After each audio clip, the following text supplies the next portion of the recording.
Let's check in on the keeper's hive. So it's been about a week since I installed this new colony, along with a brand new queen. So today, let's see how she's doing. Hopefully, she's alive and accepted by the colony. So I'll start by lifting the hinged roof and checking the observation window.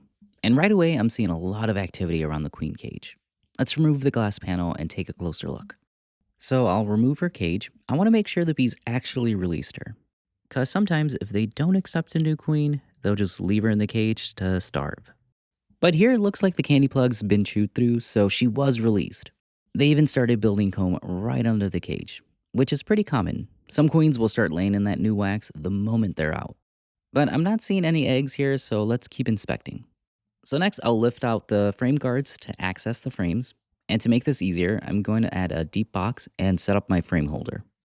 So looking at the first frame, and it's busy. The bees are eating honey and pollen. And I also spotted a few chunky male bees, but still no sign of eggs or the queen yet. So let's keep going. I'll gently hang this one up and keep looking. Now these next two frames had a pretty big gap between them to make room for the queen cage. So the bees started building wax to fill it in. But before I remove the frame, I can see them festooning. Festooning is this really cool thing bees do when they're building comb. They link their legs together to form little chains.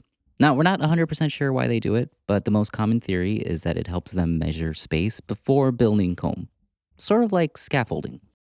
But this new wax they built isn't something I want to keep. This is what we call burr comb. So I'm going to carefully remove it, because leaving too much burr comb behind can make future inspections messy and harder to manage. So I'll save this wax and I can clean and render it later. So continuing with these frames, and here she is. Our new queen is out, active, and looks like she's searching for empty cells to start laying. If she's healthy, she can lay up to 2,000 eggs a day. So right now, it looks like the colony has accepted her. But it's still early. A newly introduced queen goes through a bit of a probation period. To really earn their loyalty, she has to prove herself. That means two key things: releasing strong pheromones and having a good laying routine. So her scent has to be strong and consistent to unify the colony. If it's weak or erratic, they'll see her as unfit to lead. And of course, she also needs to lay thousands of eggs a day. A queen who doesn't build up the next generation can be replaced. The bees now have fresh eggs, which gives them the ability to raise a new queen if they need to. But for now, it seems like she's winning them over. I don't see any signs of rejection, so I'll carefully put each frame back. And I'm also adding an empty frame to fill that gap so they won't keep building more burr comb. So I'll check back next week and hopefully I'll see a strong egg laying pattern.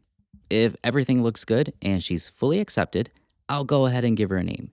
She is Italian, so if you have any suggestions, let me know.